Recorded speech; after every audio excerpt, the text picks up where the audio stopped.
뷰티라이프 김목사입니다. 데살로니가 후서 2장입니다. 이 문단에서는 불법한 자들이 활동할 날들, 불법한 자들을 멸망시키실 그리스도의 날, 불의에 미혹된 자들의 멸망에 대해 묵상해 보시기 바랍니다. 바울 일행은 1절로 12절에서 데살로니가 교회가 당면한 새로운 문제를 다룹니다. 데살로니가에 잘 알려진 카비루스 신비종교는 한편으로는 데살로니가 교회가 주의 강림을 받아들이는데 일부 도움이 되기도 했지만 결정적으로 주의 강림을 제대로 이해하는데 어려움이 되었습니다. 바울 일행은 이미 데살로니가 전서에서 주의 강림과 죽은 자들의 부활에 대해 설명했고 주의 날을 맞이하는 성도들의 바른 태도에 대해서 알려주었습니다. 데살로니가전서 4장 13절 이하, 5장 1절 이하를 참조하세요. 하지만 바울 일행의 이러한 가르침과 권면에도 불구하고 데살로니가 교회는 이 주제와 관련하여 점점 안 좋은 쪽으로 나아가게 됐습니다. 유대인들의 핍박이 계속되어서 환란이 지속되자 종말에 대한 갈망이 더 부적절한 방향으로 나아가게 되었기 때문입니다. 1절은 이 문단에서 다루는 주제 영역이 무엇인지 알려줍니다. 그것은 주 예수 그리스도의 강림과 그 앞에 모임에 대한 것입니다. 이 표현은 데살로니가전서 4장 16절 이하에서 바울 일행이 가르친 내용을 상기시킵니다. 하지만 데살로니가 교회의 어떤 사람들은 종말과 관련된 바울 일행의 이전 권면을 제대로 받아들이지 못했을 뿐 아니라 엉터리 주장을 하기까지 이릅니다. 주의 날이 이르렀다는 말은 당시 엉터리로 떠도는 말들 중 대표적인 것이었죠. 이런 엉터리 주장은 나름대로 어떤 근거를 가진 것처럼 소개되었는데 혹자는 영으로 메시지를 받았다거나 어떤 말을 들었다거나 심지어는 바울 일행이 보낸 편지에 그런 내용이 있다는 식으로 교회를 어지럽혔습니다. 그래서 교회 어떤 사람들은 이런 말과 분위기에 휩싸여 동요하기도 했고 두려워하기도 했습니다. 하지만 바울 일행은 이러한 주장과 분위기가 잘못된 것이라 분명히 말하며 권면하고 있습니다. 이 권면은 두 가지 다른 각도로 나타나는데요.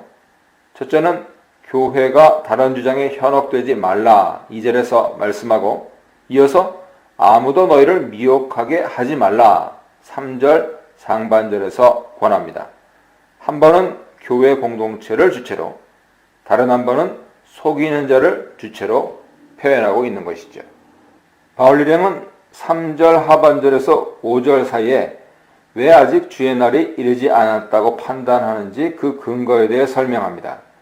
그것은 배교와 불법의 사람이 먼저 있어야 하는데 아직 온전한 배교가 이루어지지도 않았고 또한 불법의 사람도 분명히 나타나지 않았다는 점을 적시합니다.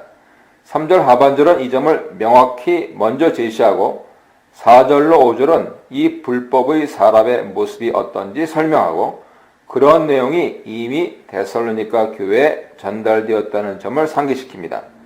배교가 정확히 무엇인지는 명확하지 않지만 아마도 교회의 가르침과 질서뿐 아니라 일반 체제와 질서 모두를 무너뜨리는 사람 그리고 세력의 행위를 가리키는 것으로 보입니다. 이 배교는 불법의 사람에 의해 이루어지는데 이 자는 멸망의 아들이란 별칭을 가질 만한 인물입니다. 종말의 구원을 이루고 하나님의 영광을 드러내는 하나님의 아들이 아니라 사람들을 유혹하여 멸망으로 이끌 뿐 아니라 결국 자신도 멸망당하게 되는 인물입니다.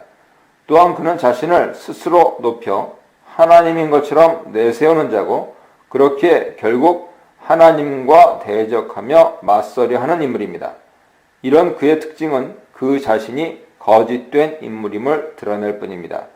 사실 바울 일행은 이러한 점을 데살로니가에 있을 때 교회에게 가르쳤었는데 교회는 현재 돌아가는 상황과 흐름에 빠져서 사도의 가르침을 제대로 기억하지 못하고 있습니다. 그래서 바울 일행은 이 점을 다시 상기시킵니다. 6절로 7절에서 바울 일행은 그 판단을 아직 불법의 비밀이 활발하게 활동하지 않고 있다 하는 그 점에 두고 있음을 밝힙니다. 불법의 세력은 이미 어느 정도 활동하고 있지만 막는 것이 또한 있어서 지금 활발하게 진행되고 있지 못합니다. 때가 되면 막는 자가 옮겨지게 될 것이지만 아직 그런 상황은 아니라고 바울 일행은 판단하죠. 자연히 지금은 불법한 자가 배교를 일으키는 상황이 아니라는 것입니다. 따라서 주의 날이 이르렀다는 주장에 현혹될 필요가 없습니다. 이어 8절로 10절에서 바울 일행은 불법한 자의 멸망을 선언합니다. 이미 앞에서 불법의 사람이 멸망의 아들이라고 단정되었던 것처럼 불법한 자는 멸망의 길로 가고 결국 멸망당하게 됩니다. 바울은 특별히 그리스도의 승리와 불법한 자의 멸망을 강하게 대비하는 식으로 설명하죠.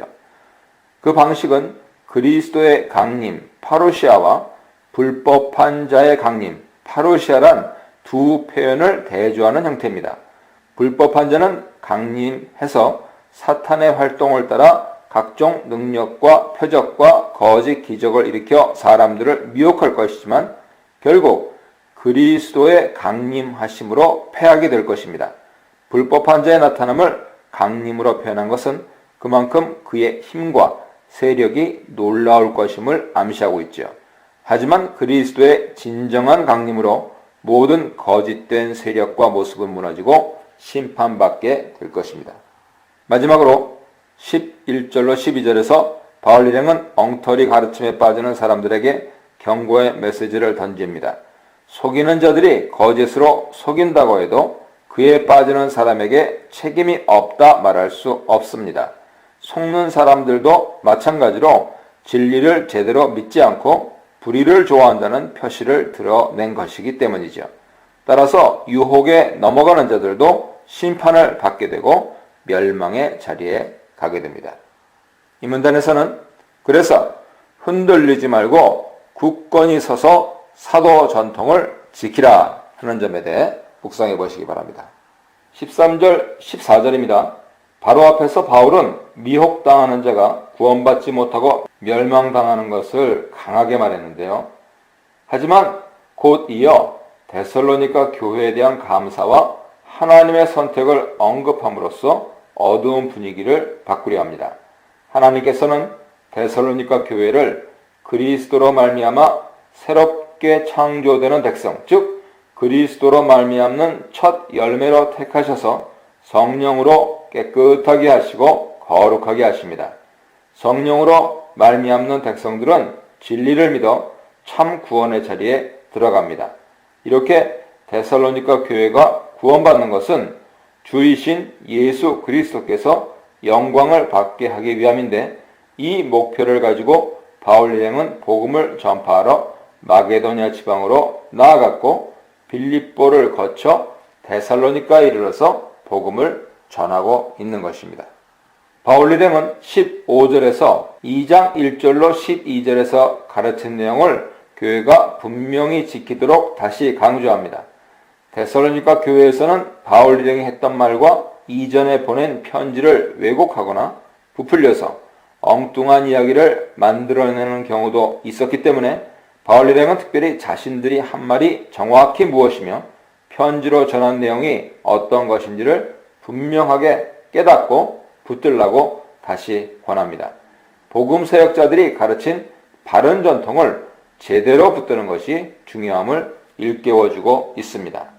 권면을 재차 강조한 후에 바울 일행은 다시 16, 17절에서 데살로니가 교회를 향한 기원을 쏟아냅니다. 교회가 원래 하나님의 의도대로 온전하게 잘 나아갈 것을 바라는 내용입니다.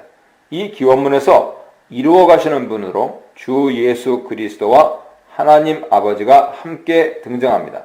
이는 바울의 전형적인 머릿말 인사에서 이 두 분이 함께 등장하는 특징과 동일합니다.